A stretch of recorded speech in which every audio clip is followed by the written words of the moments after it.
Yeah, no. What I said, which I don't know how much of it you caught, but was that just by the process of making the movie, what the thing that was most valuable to me was what I learned about what my rights were as a filmmaker. And what I said was hanging out with you and Luke really taught me about what I'm entitled to as a filmmaker, and taught me, that I don't have to just cower to the police and do whatever they say, and that it kind of to some extent I grew up in a libertarian environment, I think, but it kind of reinvigorated me in terms of remembering what my rights were, and what I was entitled to, and it kind of did cue me into the fact that I think to some extent the population, and it's something that you talk about a lot, Alex, has been cowed, but your phone just did the same thing again.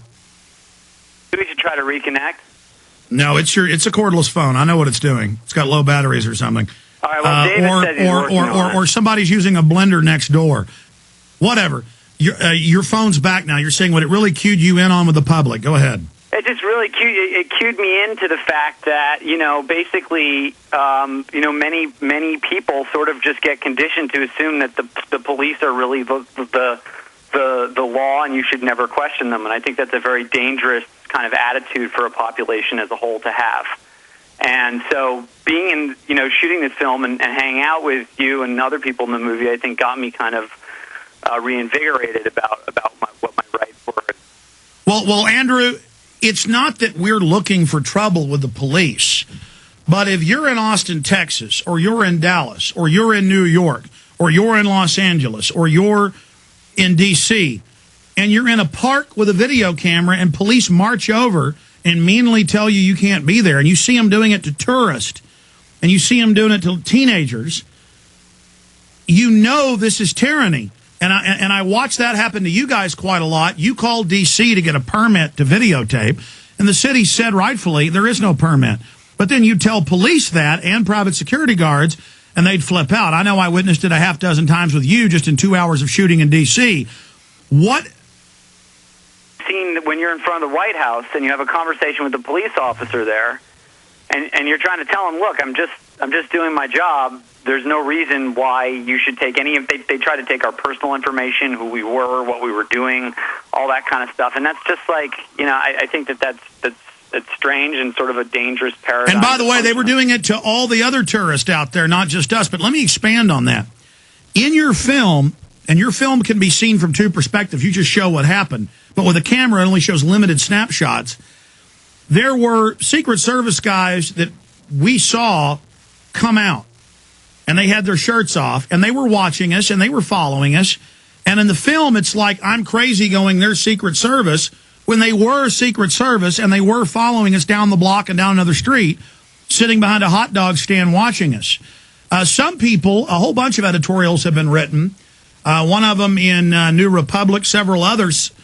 But Psychology Today says I'm schizophrenic. It says I may be schizophrenic, and that I believe there was a Bilderberg meeting, that I was in a hotel having a full-blown hallucination, and that there was nothing going on there. Now, were there Capitol Police coming out? Were we being followed by guys on a bike? Was there a Bilderberg group meeting? Were there men behind trees at the Bilderberg group? As far as the man on the bike, I can't confirm that, but there were a lot of people around who seemed like they were, surveillance people. But certainly at the Bilderberg group, when we were there were police following us, and at the Bilderberg group in Turkey, and that was all stuff that was, and that's what I think. And so unmarked cars, because a bunch of articles have also said I was having full-blown hallucinations, that cars were following me.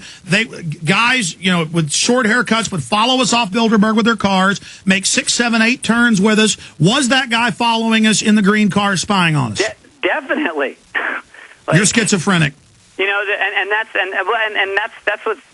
That's what's interesting about, and I can also say, we were definitely, in Istanbul, we started talking to the guys that were following us, almost literally. No, don't exist. Istanbul doesn't exist, but there was a Bilderberg group meeting, correct? Yeah. Of course. Madeleine Albright's now on TV saying we were there and that we bullhorned her. So, but Psychology Today, do you think Psychology Today and others are going to lose credibility saying that we had a full-blown mass hallucination together? I mean, I think that's ridiculous. I think anyone who watches that movie who looks at that and says there's no Bilderberg meeting is like literally like deluded. And it's worse than that. They talk to us like we're dumb. It's a mind trick. Going, you didn't see that. Yeah, and a lot of people who often sometimes the film was editorialized. Well, it was immoral to let these people say this without offering the other side of the thing or whatever. And what we really did not want to do was have some quote unquote expert commenting on. Stay there. Say no to government vaccinations. Say no. What you thought of their documentary? I think it's pretty darn good, and hope you get it. Some of the other news before I go back to them here in the final segment. Prince Andrew defends big bonuses for banks and brokerage firms. What a little crook. George Soros is saying Wall Street profits were gifts from the state. He always plays the part of the guy fighting it when he's one of the biggest people involved in it. Obama hits out at climate naysayers saying we will be defeated and that it's going to pass the Senate in the next month, that he's going to sign the Copenhagen-Denmark Treaty. And what does that do? Well, I have the news here. Oh, no, that's the article about cell phones confirmed to cause brain cancer. But just turns out they knew in the early 90s it did that, but so what? It gets rid of the... how dogs damage the planet like a 4x4, using as much energy as a 4x4 vehicle. We need a global tax on dogs. That's the Daily Express. Folks, this is the type of news that I have in front of me.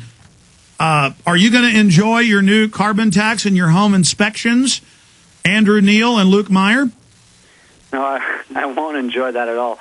I think like really and it's something that you talk about a lot, Alex, and some of the footage that wasn't in the actual film, and I think there's a little bit of it in the extras. Is just that like when a society gets bloated and sick, it's very difficult for them to see what their own problems are, and I think it goes back to what I was saying about what I learned about making the film, is that it's like in a society that is too comfortable in certain ways, a lot of people can kind of... It's like a society that's too comfortable with a bad cordless phone. You just cut out again. That's a good place to bring in Luke Meyer.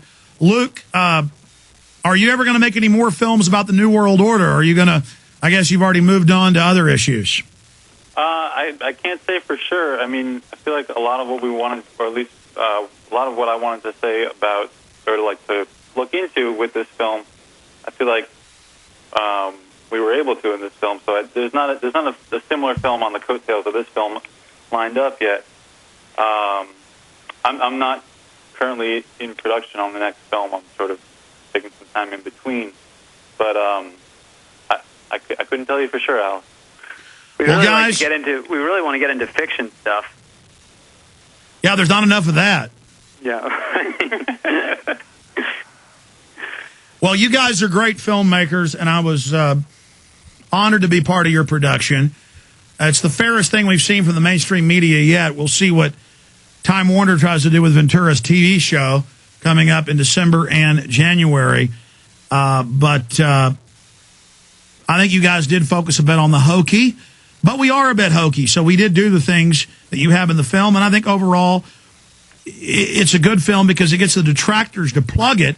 And we found the film's actually been waking a lot of people up. So it was great having you guys on. It's in stores everywhere this week, New World Order. And I like the new. I mean, I know I'm on several of the movie posters, but I like the new one with a shark fin going through the water. Who came up with the idea for that? I haven't seen that poster. Which poster are you talking about? Yeah, there's a poster for New World Order that says New World Order, and there's water with a shark fin. Oh, I don't know about that, but it sounds good. It is good. I'm like, damn, why didn't I think of that? I'll tell you the next film we want to make is an Alex Jones biopic. We want to know more about Alex Jones. So does, not bragging, but 3 reality TV shows, and I've said no. But so you never know. You may have Davis right back in your face before you know it. All right. Hey, guys, good seeing you. Folks can get New World Order at Infowars.com or by calling 888-253-3139. Get Fall the Republic while you're at it. Retransmission starts now. Great job, crew. America's #1 source for independent talk radio for over a decade.